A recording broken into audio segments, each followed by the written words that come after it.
They said they wanted me there. Swore up and down it wouldn't be the same without me. "Fly out, Grandma," they said. "We want you here for Thanksgiving." So I did. I packed the pie dish. I packed my cardigan. I packed every ounce of softness I had left. And then I waited. I was at Gate 3A of Minneapolis-St. Paul Airport, standing beneath the arrival sign with my wheeled suitcase beside me, coat folded neatly over one arm. People bustled past with flowers, balloons, little kids holding signs. Some were hugging, some were crying. All of them were being claimed. I stood like a misplaced package. The flight had landed 42 minutes ago. I had checked. Twice.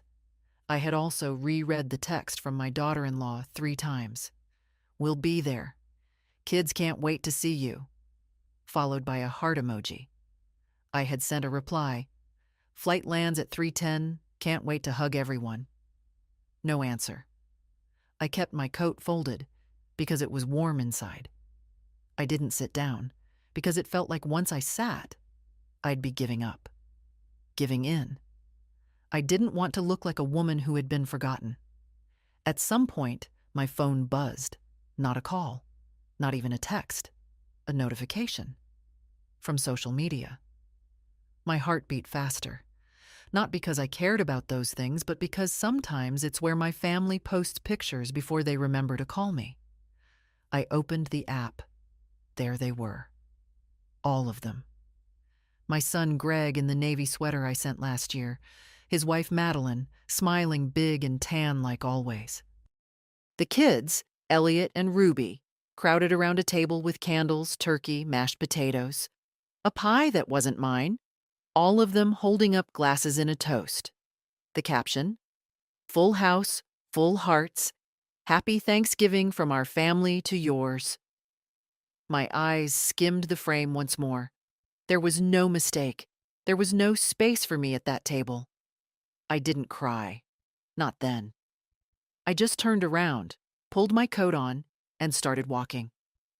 Out of the terminal, past the taxis, past the shuttle signs. I didn't know where I was going, but I knew one thing.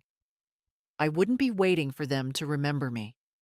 3 days before my flight, Greg called. That alone should have tipped me off. My son doesn't usually call, not unless there's a birthday, a bill, or a reason. But this time, his voice was syrupy smooth, overly cheerful. "Hey, Mom, you doing anything for Thanksgiving?" I told him I was planning to stay home, roast a small chicken, maybe bake a pie if my hands cooperated, watch an old movie. "Nothing fancy," I said, "just me and the radio." He paused for a moment, like he was calculating something. "Well," he said, "the kids were asking about you. Thought maybe you'd like to come here this year. Everyone will be together. It wouldn't feel right without you." That part, the "wouldn't feel right without you," it did something to me. It's been a long time since I've felt truly wanted anywhere. Needed, yes. Called on, depended on, but not wanted. There's a difference. So I said yes. I said I'd find a flight. Greg didn't offer to book it or reimburse me, and I didn't ask. I still had the envelope with the Christmas money I'd tucked away for emergencies. I thought this qualified. After we hung up, I stared at the phone a while, fingers still curled. I tried to remember the last time I'd felt excited. Not worried or anxious or obligated, just genuinely excited. The last time someone had invited me without adding a request for something. It had been years. I booked the ticket that evening, found a nonstop on sale. I even paid the extra $12 to choose a seat with more legroom. Silly, maybe, but I figured if I was going to travel halfway across the country, I might as well do it with a little comfort. The next day, I went shopping. Not just for gifts, though I did pick up 2 books for the kids and a box of dark chocolate truffles Madeline used to like. No, I also bought something for myself. A new cardigan, navy blue, soft wool, the kind that drapes just right at the hips and makes you feel like maybe you belong in the picture too. I packed 3 days ahead, checked the weather in Minneapolis, set my heating to low, took the trash out early. I didn't tell my bridge group I was leaving. They'd only ask too many questions. And maybe a part of me didn't want to jinx it. It had been so long since someone had said, "Come, we want you here." I flew out on Thanksgiving morning. The airport was crowded, full of people with rolling bags, headphones, pillows shaped like animals. I smiled at a baby across the aisle, shared a look with another older woman reading a paperback, both of us with our hands in our laps, both with stories unspoken. When the plane landed, I smoothed down my skirt and brushed crumbs off my lap. I had brought my good shoes, the black ones with a tiny heel. I wanted to look like the kind of woman you invite. And I believed I was, until I wasn't. The walk from baggage claim to the exit felt longer than usual. Maybe it was the weight of the suitcase, maybe the weight of something else entirely. I rolled my bag past the coffee kiosks, the families reuniting, the young woman crying with joy into her boyfriend's shoulder. I didn't feel bitter then, just displaced. Like someone had hit pause on me while the rest of the world continued in motion. Outside, the sky was gray with that dull Midwestern light that makes even the air feel heavy. My phone was still quiet. No texts, no missed calls. I checked the time again, 3:54 p.m. Thanksgiving dinner probably wouldn't start until 5 or 6. Maybe they were busy. Maybe the kids were being wild, or the turkey needed basting. There were a dozen reasons, all of them harmless. But even harmless reasons sting when you're standing alone at arrivals. I waited on the curb another 20 minutes before my knees began to protest. I sat on a bench. I watched strangers climb into cars that knew their names. I watched a woman in a puffy jacket bring her mother-in-law a hot chocolate and a hug. The mother-in-law looked older than me. That hug, brief, tight, real, landed right in the hollow part of my chest. At some point, I tried calling. Greg didn't pick up. I left a message. Said I'd landed. Said I was at the usual pickup point, outside door B, under the sign with the airplane on it. Said I hoped everything was okay and that I'd wait a little longer. But I already knew. I knew before I opened the app again. Before the photo loaded. Before I saw the cranberry sauce and the long wooden table and the caption about hearts being full. It wasn't the first time I'd been forgotten, but it was the first time I'd let myself admit that's what it was. I stood up, dusted off my coat, and pulled the suitcase behind me. No cab, no Uber, just me and the sidewalk. A man pushing a stroller offered a tired smile. I nodded back. Funny how in airports or outside them, you can sometimes feel more seen by strangers than your own blood. It was nearly 5 by then. The air had turned sharper, the kind of chill that slides under your collar and asks, "What now?" I didn't answer, just kept walking. My shoes weren't made for this much pavement, but I didn't stop. About a half-mile out, just past a car rental return, I saw it. A squat little building with a neon sign that said, "Tina's Diner." The eye flickered in and out. The windows were fogged up from the warmth inside. Someone had taped paper turkeys to the glass. I went in. The bell above the door jingled. Inside, the diner smelled like hot grease and cinnamon.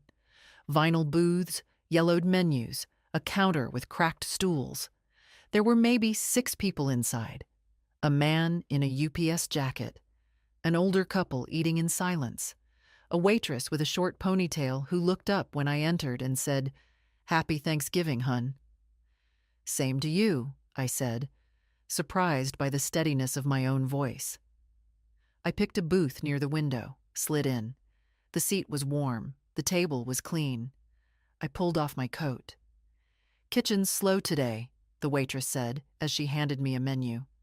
But we've got turkey and pie. Pie sounds good, I said. What kind? She grinned. Pumpkin, pecan, or key lime? Pumpkin, and some tea, please. You got it. I looked out the window while I waited. My suitcase sat beside me, an obedient little dog. My phone, face down on the table, vibrated once. I didn't flip it over. The pie came. It was warm, with a dollop of whipped cream that leaned a little. The tea was strong and slightly bitter, just the way I like it. I took a bite, then another. It was the best piece of pie I'd had in years. Maybe not because of the spices or the crust. Maybe because, for once, I hadn't made it for anyone else. I ate slowly. I didn't rush. I didn't scroll. I didn't wait for anyone to show up and tell me it was all a misunderstanding. They weren't coming. Not today. Maybe not ever.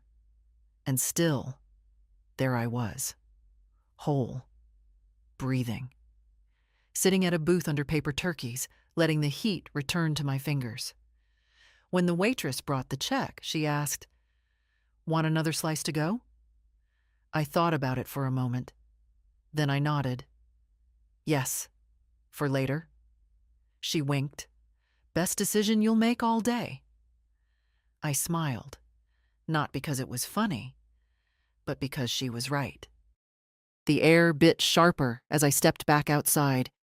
The little white bag with my second slice of pie dangled from one hand, and my suitcase rolled behind me with a soft, plastic rattle. I didn't have a plan. No hotel booked. No one waiting. But somehow I didn't feel lost. Not exactly. There's a kind of peace that comes when you finally stop expecting the people who hurt you to fix it. The wind picked up as I walked. It wasn't far to the nearest budget motel. I'd seen the sign while trudging from the airport, Valley Inn, weekly rates available. Nothing fancy. A square, low-slung building with beige paint and a vending machine by the front door. But it had lights on, and right now, that was enough. Inside the lobby, a man behind the counter was watching a football game on a tiny TV. He glanced up when I entered, his face a map of boredom and fryer grease. "Need a room?" "Yes, just for one night," I said. "Single?" I looked down at myself. My good shoes were scuffed from the walk. My cardigan smelled faintly of airplane. I nodded. "Single." He slid a form across the counter. ID and card. I handed them over. While he typed, I glanced at the TV. Some team in red and gold was losing badly. The man didn't seem to care. "Room 114, he said, sliding me a key on a flimsy ring. "End of the row." I took it, thanked him, and wheeled my suitcase down the sidewalk. The room was just what I expected. 2 lamps with mismatched shades, a bedspread patterned in muted browns, a television older than both my children. But it was warm. It had a working heater and a surprisingly clean bathroom. I peeled off my shoes and sat on the edge of the bed. My feet ached. My back ached more. But my heart, the part that should have been shattered, felt oddly intact. I stared at the phone for a long time before turning it back over. 3 missed calls from Greg, 2 from Madeline, a single text. "Mom, where are you?" No apology, no explanation, just confusion, as if I had disappeared, as if I were the one who forgot to show up. I didn't reply. Instead, I unzipped my suitcase, took out my notebook, the one I use for grocery lists and thoughts I never say out loud, and wrote something on a fresh page. I am not spare. I am not extra. I am not a side dish at someone else's table. I stared at the sentence a long time. Then I underlined it. I could have cried. A year ago, 5 years ago, I would have. But tonight the tears wouldn't come. What came instead was an odd clarity, like stepping into cold water. Shocking, but clean. It wasn't just about this dinner or the airport.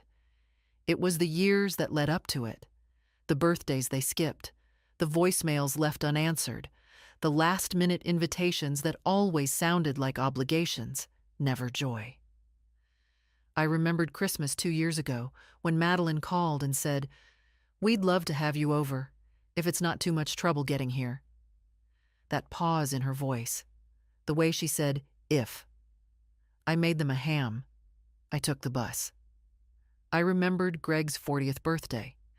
I sent him a leather wallet with his initials engraved. He sent back a group text that said, "Thanks for the gifts, everyone." I remembered Ruby's school play, how I'd found the live stream myself and watched on my little laptop with a glass of wine and a lump in my throat. She didn't know I was watching. Nobody mentioned it. And still, I kept showing up. Until today. Maybe it takes standing on the curb alone in a different city to see the shape of what's been there all along. I wasn't part of their life. I was an accessory. A convenience. A placeholder for when they needed to remember their better selves.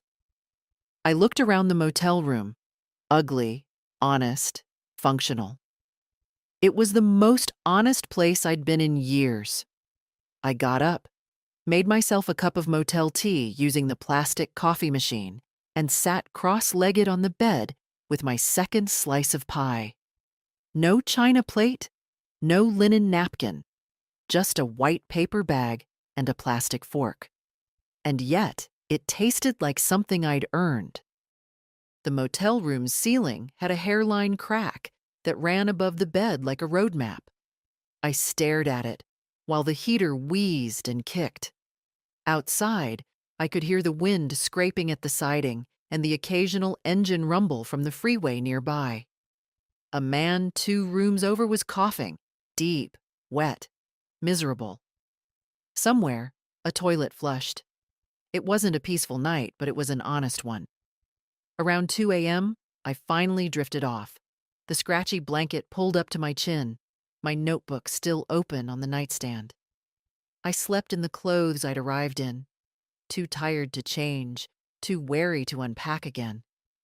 In the morning, I woke before the sun. It's a habit I never lost. Even after retirement, my body insists on being useful by 6 cows. I made another cup of weak coffee from the in-room machine and watched the sky lighten through the blinds. The pie was gone. The tea, too. But the quiet stayed. At 7:12, my phone buzzed. "Mom, I'm so sorry. There was confusion with the pickup. We thought your flight was tomorrow. Can you come to the house today? The kids really want to see you." Greg. No explanation for the photo. No mention of the dinner. No apology for posting a Thanksgiving without me in it. Just confusion. And, "Can you?"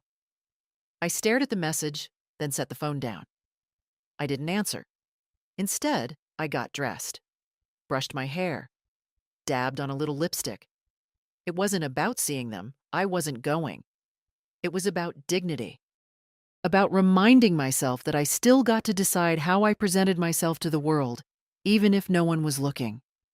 The lobby had a bowl of bruised apples and a carafe of coffee that tasted like burnt cardboard. I took an apple and slipped it into my bag. Checked out. The man behind the counter barely looked up from his football recap. Outside, it was cold and clean. The wind had calmed.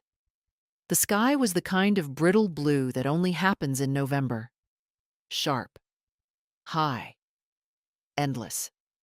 I didn't go back to the airport right away. Instead, I walked. There was something I needed to do first. A mile down the road, tucked between a gas station and a closed tire shop, was a little postal annex. I stepped inside and asked for an envelope and a pen. "Do you sell stamps?" I asked. "Of course," said the clerk. She was young, kind-eyed, with chipped polish on her nails. "I need one for a letter to Massachusetts," I said. She handed it over, and I wrote the address from memory. Emma Wexler, 12. Pond Hollow Lane, Worcester, MA00609, my granddaughter. Emma was Greg's daughter from his first marriage, the only one who still called me just to talk. She was 23 now, finishing nursing school. She sent me pictures of her cat, told me when she passed exams, asked for my recipe for cornbread stuffing. The envelope stayed empty for a moment. Then I pulled out a page from my notebook and began writing. Emma, dear, you once told me I was your safe place. I want you to know that hearing that meant more to me than most things in this world. This Thanksgiving didn't go as planned. I flew across the country for a table I was never meant to sit at. But I found something in the quiet that I didn't expect. Room to remember who I am without waiting for someone else to say it first. I kept writing. Not bitter, not dramatic, just real. When I sealed the envelope, I felt lighter. At 10:35, I booked a ticket home. Same airline, same gate, different woman boarding. The flight wasn't until evening, so I found a cafe near the terminal with big windows and good scones. I sat there for hours with tea and a pen, going over things that had been unspoken too long. I didn't write to Greg. I didn't call Madeline. I didn't tell them where I was. They'd see the missed return call, maybe wonder, maybe not. I wasn't angry. I was done. Around 4 p.m., the light changed. The kind of golden haze that makes even parking lots look beautiful. I watched a little boy run toward a minivan, his backpack bouncing. He turned and waved at his grandmother, who was slower but smiling. She waved back, and he ran to her, grabbing her hand like it was his anchor. I watched them until they disappeared, and I whispered to myself, not loud, not bitter, just clear. I deserved that too. The plane home was only half full. A blessing, really. I had a whole row to myself. The seat beside the window was cold when I sat down, and I left it that way. Didn't bother folding my coat or smoothing the seatbelt across my lap just yet. For the first time in a long time, I didn't feel the need to make myself tidy for anyone else's comfort. The flight attendant offered a soft smile. "Heading home or leaving it?" she asked as she placed a plastic cup of water on my tray. "Both," I said, "in a way." She didn't ask for more, just nodded and moved on. That quiet kind of understanding, uncommon and kind. I stared out the window during takeoff, watching the gray city shrink beneath us, watching the runways crisscross like faded scars. As the plane lifted, the sky opened wider. Blue above and below, and nothing in between except the dull hum of the engines and my own breathing. I thought I might feel grief again, some wave of it. I waited for it like one waits for turbulence, but it didn't come. I didn't feel peace either, not yet. But I did feel still, rooted, present. That was new. Halfway through the flight, I pulled my phone from my bag and turned it on again. I told myself I was only checking the time. But of course the notifications poured in. 4 texts from Greg. 1 voicemail. "Mom, I'm really sorry. Please call me. The kids were asking where you were. Madeline said she thought you knew we moved dinner up a day. Can we talk?" I didn't open the voicemail. I didn't delete it either. Let it sit. Let it wait the way I had waited. I switched the phone off again. When we landed, it was already dark. My little city glowed in a way that was quiet and familiar. The shuttle driver who took me back to the parking lot was an older man with a twinkle in his eye. He asked if I'd been visiting family, and I smiled and said, "Not exactly." At home, my porch light was still on. I had left it on out of habit, as if expecting to return tired and full and folded into the warmth of family. Instead, I walked in with pie crumbs in my bag and a mind sharper than it had been in years. My house smelled like lavender and old wood. The radiator kicked on with a comforting clank. I set down my suitcase and hung up my coat. I moved slowly, not from age but from intention. I made a cup of chamomile tea and sat at the kitchen table. The same table where I'd hosted years of Thanksgivings, where Greg once spilled gravy and Emma once cut snowflakes from napkins, where Madeline had sat, tight-lipped, looking at her phone more than my face. I looked around the room like it belonged to someone I was still meeting. Then I opened the drawer next to the fridge. That drawer, the one with the files, the one labeled Greg and Emma and legal. I pulled out Greg's folder. It was thick. Receipts, copies of checks, printouts of tuition assistance, an invoice from a mechanic I'd helped him pay when his transmission failed, the mortgage co-signing from 2010, the private preschool deposit I fronted for Ruby, with a note in Madeline's handwriting. "We'll pay you back after the bonus hits." They never did.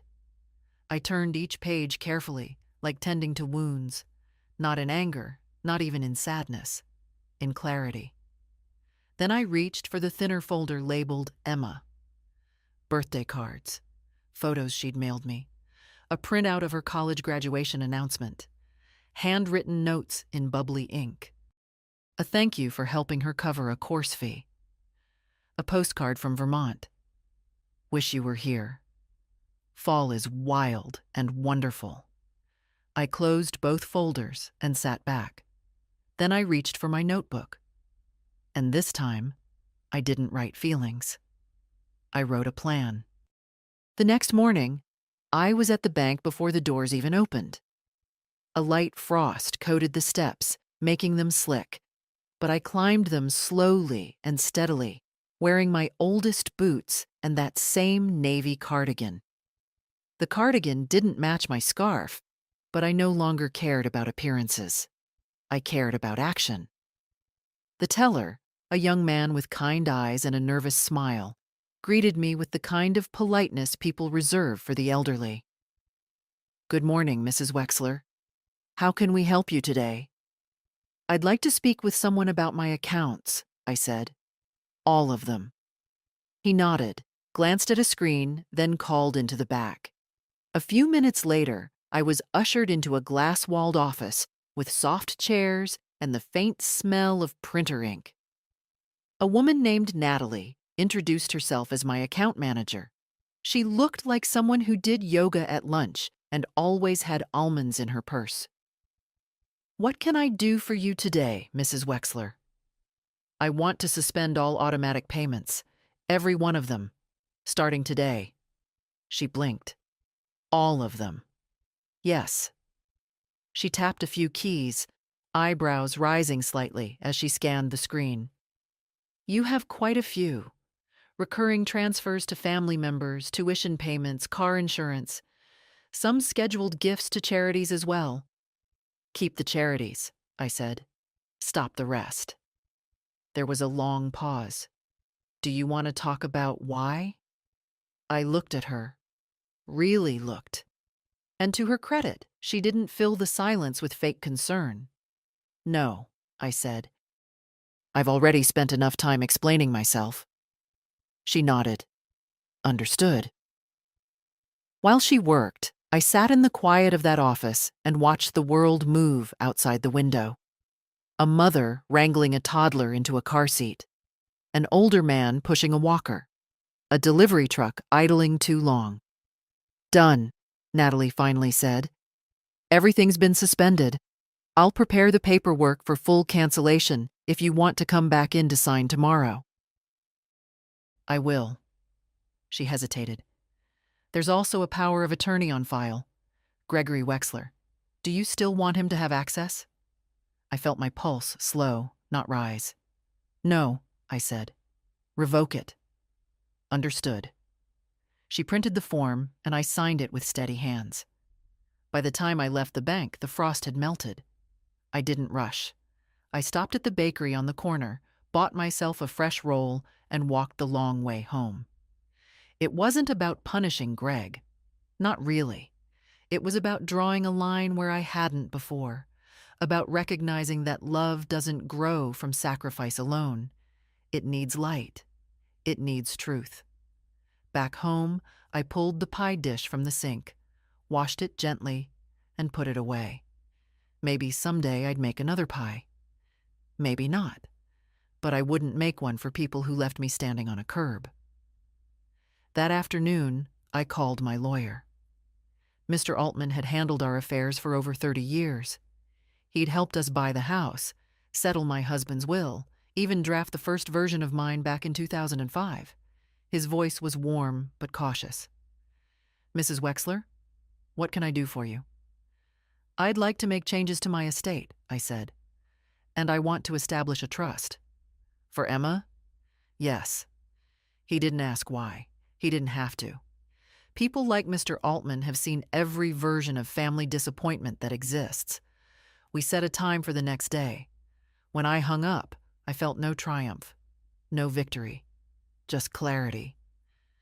That night, I sat on the porch with a blanket around my shoulders and tea cooling on the railing. A few neighbors passed by. One waved. One didn't. The street was quiet, and I felt not okay, not healed, but steady. Like I'd finally stopped knocking on a door that was never going to open. The next morning, the sky was soft and low, that pale winter gray that wraps around the houses like gauze. I dressed slowly, not because I was tired, but because I didn't want to rush what came next. At 9 sharp, I was in Mr. Altman's office, a little 2-story building with green shutters and a reception area that smelled faintly of old paper and floor polish. The same gold-framed photos hung where they always had. His children, his boat, his bulldog in a Santa hat. He stood when I entered, still as polite as he was 20 years ago. "Mrs. Wexler," he said, extending a hand. "It's good to see you." "And you, Mr. Altman."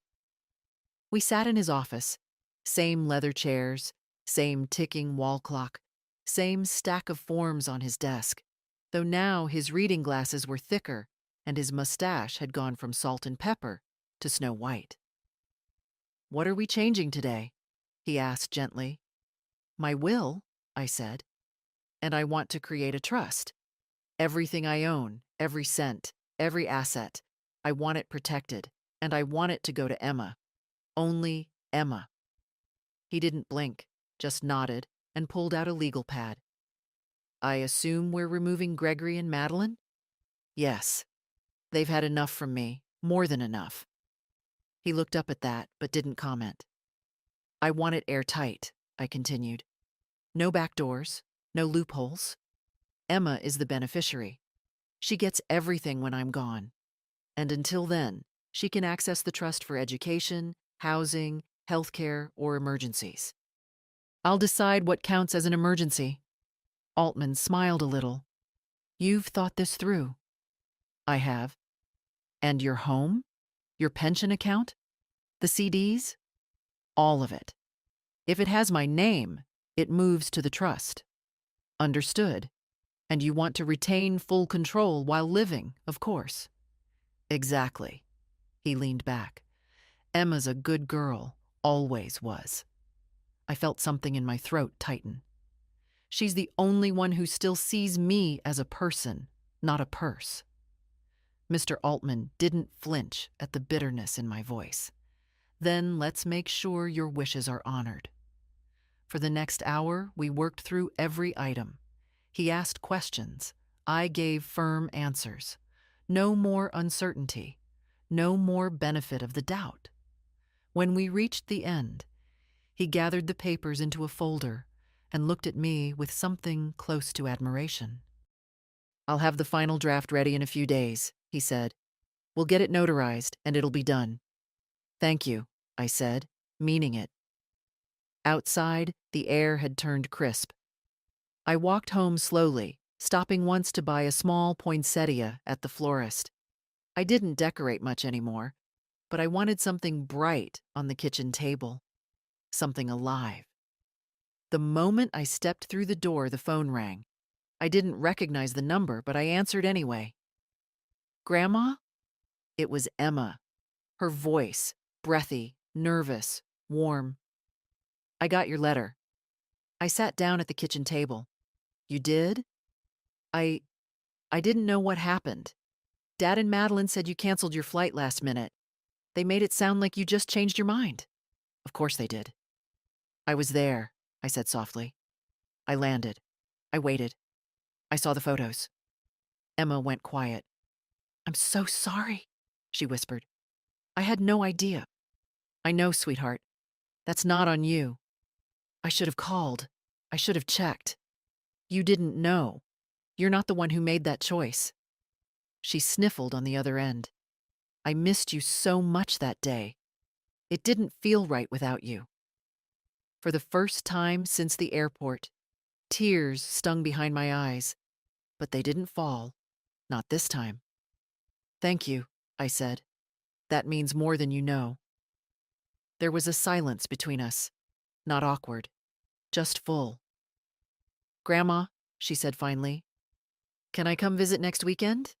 I have a break from classes. I'll take the train. My heart bloomed with something gentle and painful. Of course, I said. The guest room is ready. I'll bring the chessboard, she said. You still play? I never stopped. We hung up a few minutes later. I sat there at the table, hand still resting on the phone. For once, I didn't feel forgotten. I didn't feel invisible. I felt seen. That Saturday, just after noon, I stood at the train station in my warmest coat, watching as passengers stepped off the 11:37 from Worcester. The platform smelled like diesel and old rain. I clutched the paper bag in my hands, a sandwich and an apple, just in case she'd forgotten to eat. And then there she was. Emma came off the train wearing an oversized hoodie and jeans, her dark curls tucked under a beanie, a worn canvas bag slung over one shoulder. She looked older than the last time I'd seen her, sharper somehow. But when she spotted me, her face lit up with something pure and unmistakable. She rushed over and hugged me like she meant it. It was that simple. No questions, no apologies, no tension curling in the air between us. Just her arms around me, tight and real. Hi, Grandma, she whispered into my shoulder. Hi, baby, I said. You're here. We drove home in silence for a while. She watched the streets like she was trying to memorize them again. I drove slowly, carefully, letting her take it in. The neighborhood hadn't changed much, but it felt different with her beside me. Back at the house, I made tea while she set her bag down in the guest room. She returned with that familiar ease of someone who belonged, curling up in the corner of the couch like she'd never left. The chessboard sat waiting on the coffee table. We played a game. She won. Then we played another. I won that one. Fair and square. Later, we sat at the kitchen table, both of us nursing mugs of tea. The poinsettia I'd bought earlier that week sat in the middle, still red, still alive. I read your letter again on the train, she said, tracing the rim of her mug. I've never seen you write like that before. I've never had to, I said. I used to think being quiet was a form of grace, but lately, I think it's just made me easy to ignore. Emma looked up at me. I never ignored you. I know. She hesitated. Dad doesn't know I'm here. I figured. He called a couple nights ago, asked if I'd seen you since Thanksgiving. I didn't lie. I just said we hadn't talked yet. That was kind. She shook her head. It wasn't kindness. It was exhaustion. I'm tired of pretending things are normal. That surprised me. Emma had always been careful, diplomatic, the peacekeeper in her fragmented family. Hearing her say that, calm, steady, told me she was growing into something strong. "You don't have to pretend here," I said. "Not ever." She nodded. "Neither do you." We sat in silence, just sipping our tea. And for the first time in weeks, I realized I wasn't angry anymore. I didn't need Greg or Madeline to grovel or explain or spin another story about what went wrong. I didn't need a text or a voicemail or a too-late invitation. I had this: my house, my tea, my granddaughter. I had myself. That evening, Emma offered to make dinner. She cooked pasta with garlic and spinach, and I grated cheese while we talked about everything and nothing. We watched a silly movie afterward and laughed too hard at parts that weren't really that funny. Before bed, she sat beside me on the couch and said, "Grandma, I don't want to lose you." "You won't? Promise?" "I can't promise forever," I said, "but I'm not going anywhere yet." She smiled, then hugged me again, gentler this time, but no less real.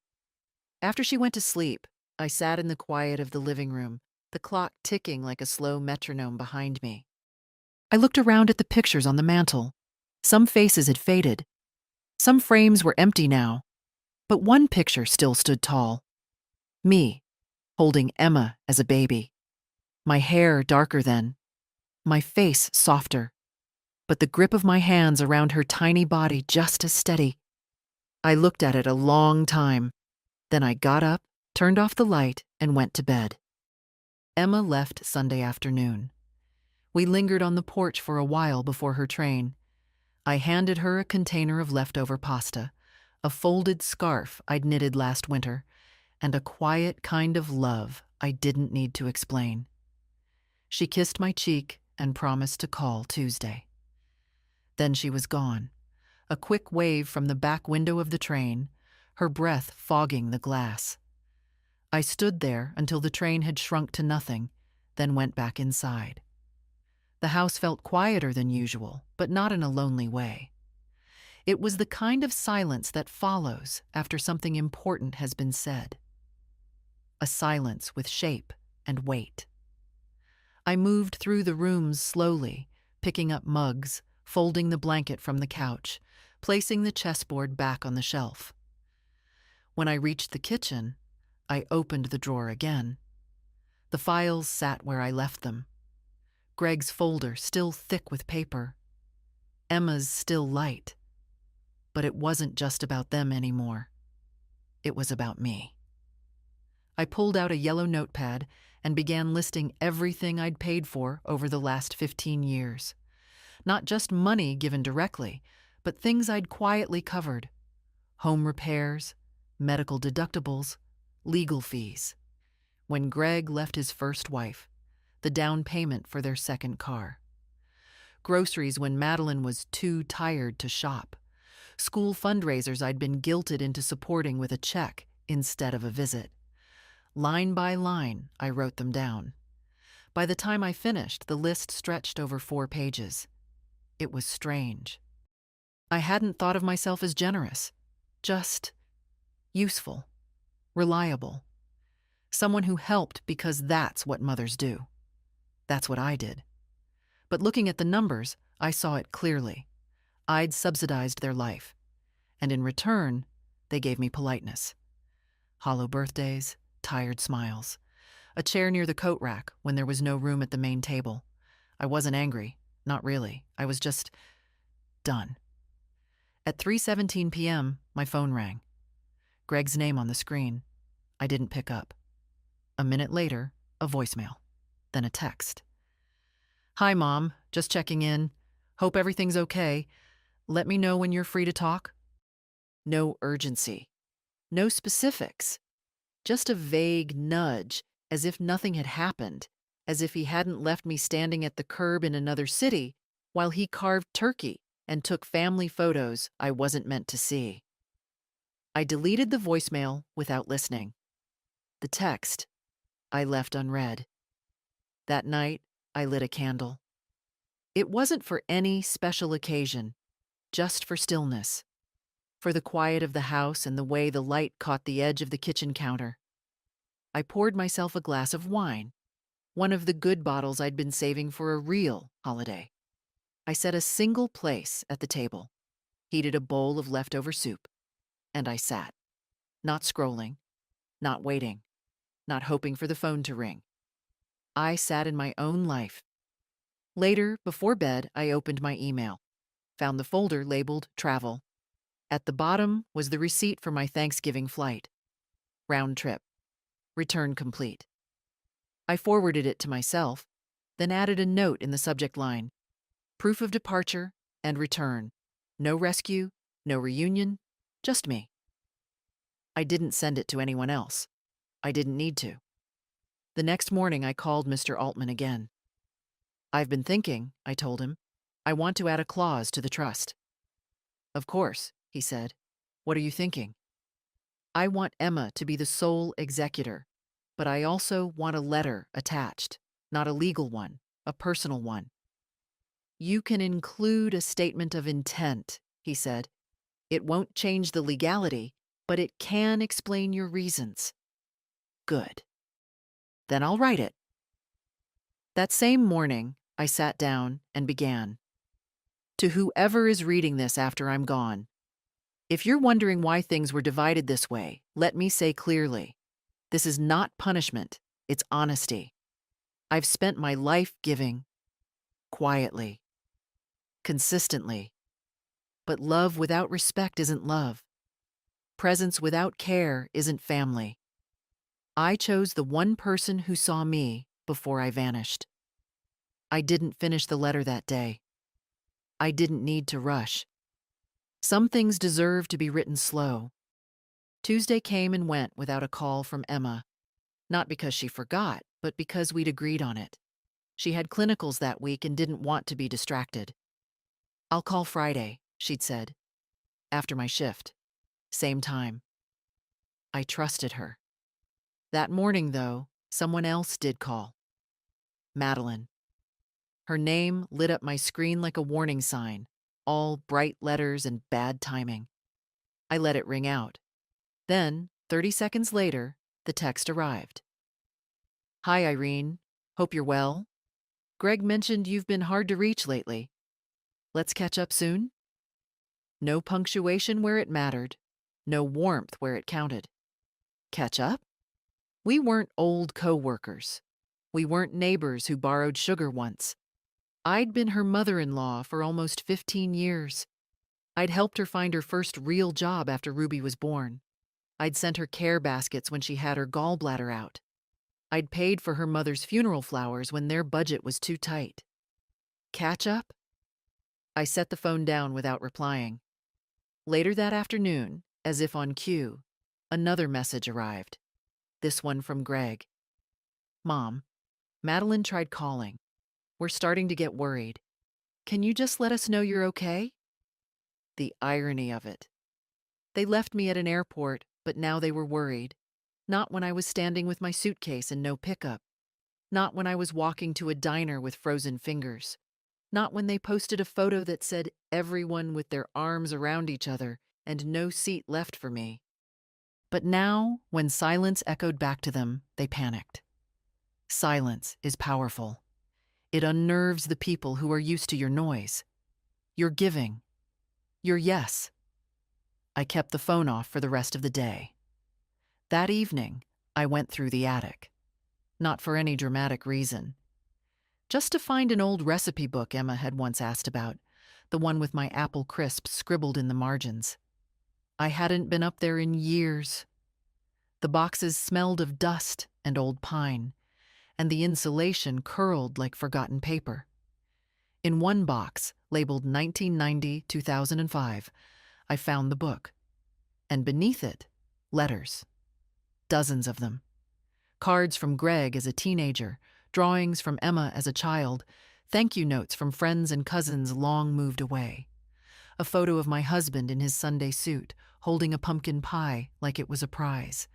I sat down on the floor, cross-legged, and let the past rest in my lap. So many pieces of myself I'd stored away to make room for others. I thought about Greg as a little boy, how he used to insist on sleeping with his head against my chest because your heart is louder than the rain, how he'd cry if I left for work too early, how I taught him to tie his shoes with 2 loops instead of 1 because it made more sense to him. I had loved him so completely once. Maybe I still did.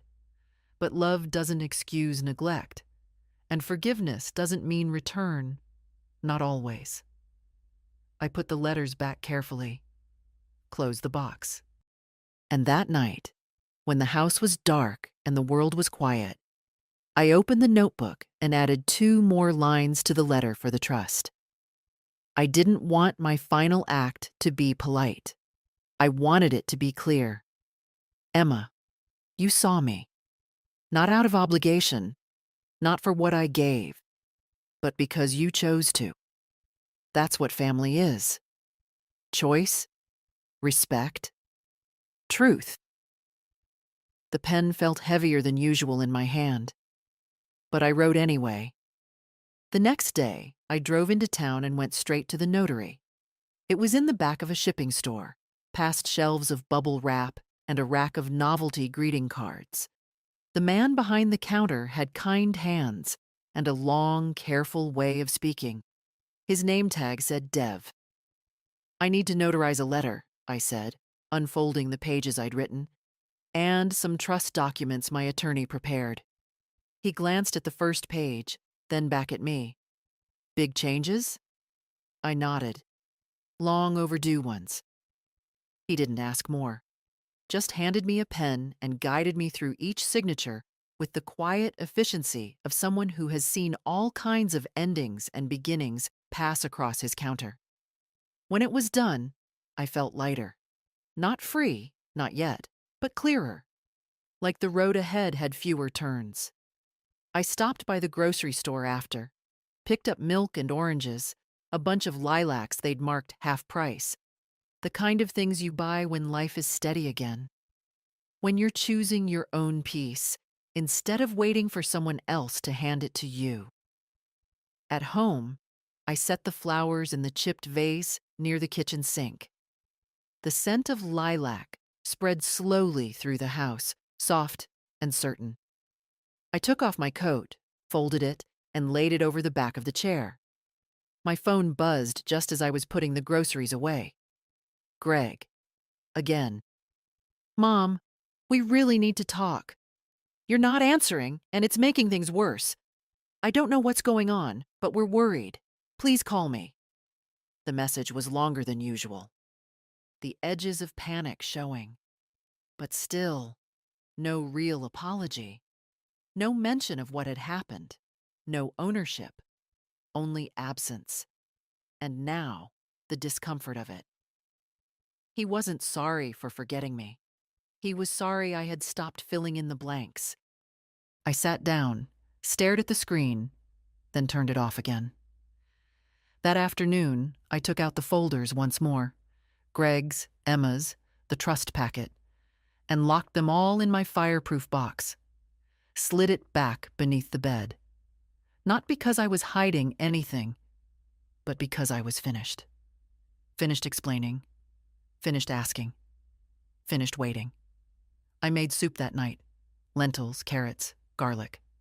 My hands still knew how to measure by instinct. I cooked for one, not for absence. I set the table, not in mourning, but in ritual. In respect. For myself. The soup was good. Later, I sat on the porch again, wrapped in a shawl, the air just brisk enough to feel like something shifting. And as the streetlights clicked on one by one, I remembered a moment I hadn't thought about in years. Greg was 10. He'd come home from school with a split lip and mud on his jeans. Another boy had shoved him in the field during recess. He didn't cry, just stood at the sink, rinsing the blood off his hands, saying, "It's fine. It's nothing." I had crouched beside him and said, "You're allowed to be hurt. It doesn't make you weak." I wish someone had said that to me, because I had been hurt. Quietly, consistently, for years. and I had let it go unchecked because I thought endurance was a virtue. But it's not. Not always. Sometimes it's just delay. Sometimes it's just the cost of silence. I sipped my tea slowly, let the night press in. The flowers in the kitchen swayed slightly in a draft, a blur of violet in the dark. Somewhere down the block, a dog barked. A car pulled into a driveway. Someone laughed, sharp and high, a sound from another life. And I sat in mine.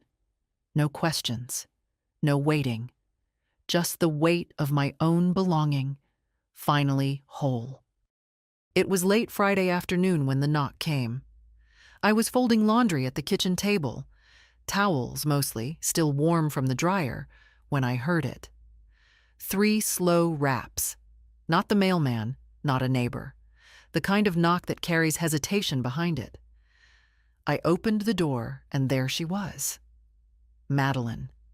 Her hair was too perfect, like it had been brushed and sprayed in the car. She wore heels too narrow for our sidewalks and carried a tote bag slung over one shoulder. Her face bore that curated expression I'd come to know, part concern, part performance. "Irene," she said, her voice almost tender. "Can we talk?" I didn't answer at first, just stepped aside and let her in. She glanced around as she entered, as if expecting dust or neglect. The house looked the same, but something in the air had shifted. I knew it, and I think she did too. I led her to the living room. She didn't sit until I did. She placed her tote carefully at her feet and folded her hands in her lap. "I know you're upset," she began, her tone already polished. "And I just want to say, this whole thing has been a huge misunderstanding." I said nothing. She continued. "Greg really thought your flight was Friday. That's what he told me. We didn't realize you had already landed." "And the photo?" I asked. She blinked. "What?" "The Thanksgiving photo. The caption that said full house. All of you smiling at the table." She looked down. That was just something I posted for the holiday. I didn't mean to hurt you." "But you did." She looked up again, too quickly. "Well, yes, but I think we need to move past that now. The kids miss you. Greg's been calling. We're all just concerned. You've shut us out." I let out a small breath. "No, I just stopped filling in the silence for you. That's different." Her mouth tightened. "I came here because we want to make things right." I looked at her then, really looked, at the effort behind her makeup, at the impatience hiding in her posture, at the avoidance she wore like perfume. "You didn't come to make things right," I said. "You came to see if I was still useful." She straightened. "That's not fair." "But it's true." She glanced toward the hallway, as if Greg might appear and rescue her from this conversation. "I've given enough," I said calmly. "More than enough. And I've decided where the rest of it goes." That got her attention. Her eyes narrowed just slightly. "I'm not angry," I said. "I'm not bitter. I'm simply finished." "Irene," she said, and now her voice was tighter, colder. "This isn't like you." "I know," I said. "It's like me now." There was a pause. She shifted in her seat. "Does Greg know you've made changes?" "I imagine he's starting to suspect." Her face faltered. "And the house? Your accounts?" "Taken care of." The silence after that was dense, a kind of reckoning. Finally, she reached for her tote and stood. "Well," she said, her tone now clipped. "I'm sorry you feel this way." I smiled, just a little. "No, you're sorry I stopped accepting less than I deserved." She didn't reply, just turned and walked to the door. At the threshold, she hesitated. "Greg really is worried." "He should be," I said. "Not because I'm gone, but because I'm not coming back." The door closed behind her with the softest click. I stood there for a long moment, my hand on the knob, the air still humming from the exchange. Then I went back to the kitchen, finished folding the towels, lit a candle, made a cup of tea. The phone rang once that evening. Greg again. I let it ring, not out of cruelty, but because the silence finally belonged to me. Saturday came quiet. I woke early, not because I had to, but because my body had settled into a rhythm again, one not governed by expectation or the noise of someone else's schedule. The sky outside was pale and soft, the kind of morning that doesn't press or promise anything, just presence. I took my tea to the porch and sat under the faded quilt I kept draped over the back of the wicker chair. The steam rose slowly from the cup. Somewhere down the street, a child shouted, followed by the roll of a skateboard. Winter was still holding back, but not for long. I thought about Madeline's visit. Not with regret, not with anger, just curiosity. As if I were watching someone else remember a conversation they'd never truly had. She hadn't come for peace. She came for control. And for the first time in a long time, I hadn't given it. That was the victory. Not in winning, not in being right, but in staying rooted. In no longer performing grace just to keep others comfortable. That afternoon, Emma called. Her voice came bright through the receiver. "Hi, Grandma. I'm on break, but I wanted to check in. How's your week been?" "Eventful," I said, sipping my second cup of tea. "But steady." She caught the tone. "Something happened?" Madeline stopped by. "Oh." She said she and Greg wanted to make things right. Did they? "No." Emma exhaled through her teeth. "I'm sorry." "Don't be." I wasn't surprised. But I wasn't shaken either. There was a pause on her end. Then she said quietly, "You sound different." "Do I?" "Stronger." "I think I am." We talked for a while. About her patience. About a paper she was writing. About the cat who'd knocked over her favorite lamp. The everyday things that form real lives. When we hung up, I didn't feel that familiar ache of absence. I felt connected, present, full. Later, I spent the afternoon going through the drawers in the spare room. Not out of urgency, but because I felt ready to decide what mattered. I found a set of linens I hadn't used in years. Emma might like those. A pair of earrings I'd once saved for Ruby's 16th birthday, before I learned gifts from me stayed unopened in drawers or disappeared altogether. I held the earrings a long time. Silver. Simple. Classic. I had bought them when Ruby was still a baby, imagining the moment she'd stand in front of a mirror, tucking them into her ears before a school dance. But now, they felt like symbols of something that was never mine to hold. I set them aside. Not bitterly, just finally. That evening, I wrote in my notebook again. Not a letter this time, just a list. Things I no longer owed. Explanations. Second chances to people who waste first ones. Apologies for taking up space. A seat at a table that won't make room. Silence. And then, beside it, I wrote another list. Things I still have.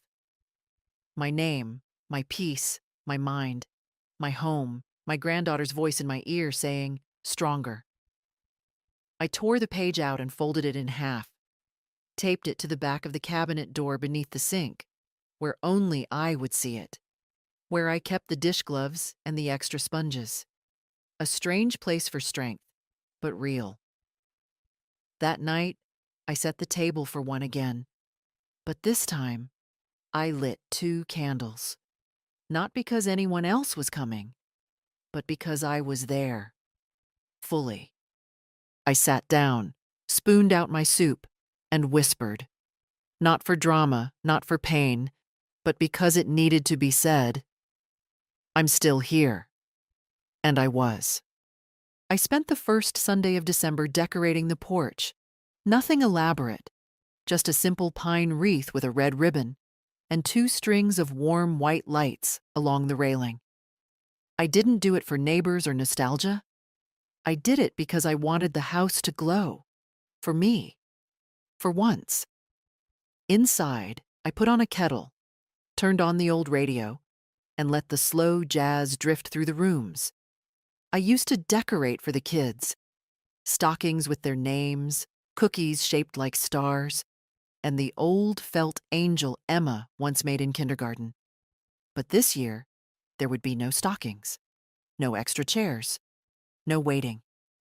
This year, I lit the fire early and set one place for tea. My own. By the time the sun dipped behind the houses across the street, the phone rang. It was Greg again. I answered this time. "Mom?" His voice was thinner than I remembered. "I'm here," I said. Calm. Steady. There was a pause. "I didn't think you'd pick up." "I know." Another pause. Longer. "I saw the paperwork," he said finally. "From the attorney, the trust, the changes. I figured you would." His breath caught, like he'd expected a different tone. I don't understand. After everything." "Exactly," I interrupted. "After everything." He went quiet. "You mean the money," he said eventually. "I mean the pattern," I replied. "The forgetting, the late calls, the missing birthdays, the airport, the photo. That wasn't intentional." "No," I said. "It was worse. It was convenient." There it was. The truth, out loud, without apology. "You're punishing us," he said.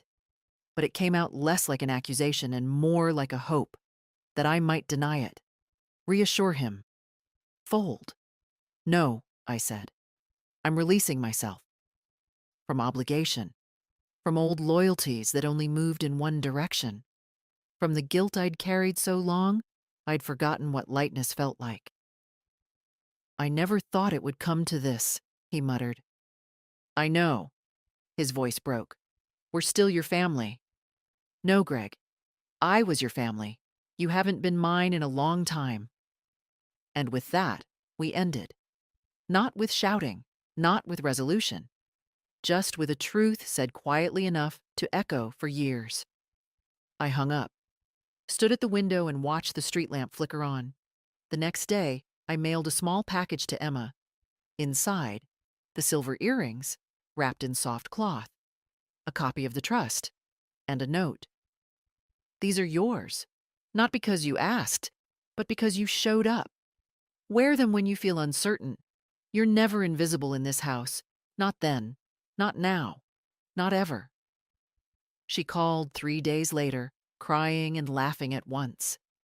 "Grandma," she said, voice trembling, "I don't know what to say." "You already did," I said. "The day you asked if you could come visit. The day you came without needing a reason. That night, I lit the fireplace and sat in its warmth. Outside, the street was quiet, dusted with the season's first snow. I watched it fall through the window, slow and clean. And I thought about all the Thanksgivings that had come before. The ones I cooked through pain. The ones I sat through quietly. The ones I was invited to as an afterthought. And then this one, the one I gave myself. No carving knives, no tablecloths, no second helpings. Just a walk, a diner, a slice of pie, and the clearest thing I'd ever tasted. Not bitterness, but freedom. And if you're reading this, if you've ever waited for someone who forgot to wait for you, listen close. You can stop now. You can light a candle for yourself. You can buy your own damn pie. And you can begin again. Right here. Right now. If this story moved you, share it. Someone out there needs to know they're not alone. Your silence has value. Your seat is your own, and you don't need permission to keep it.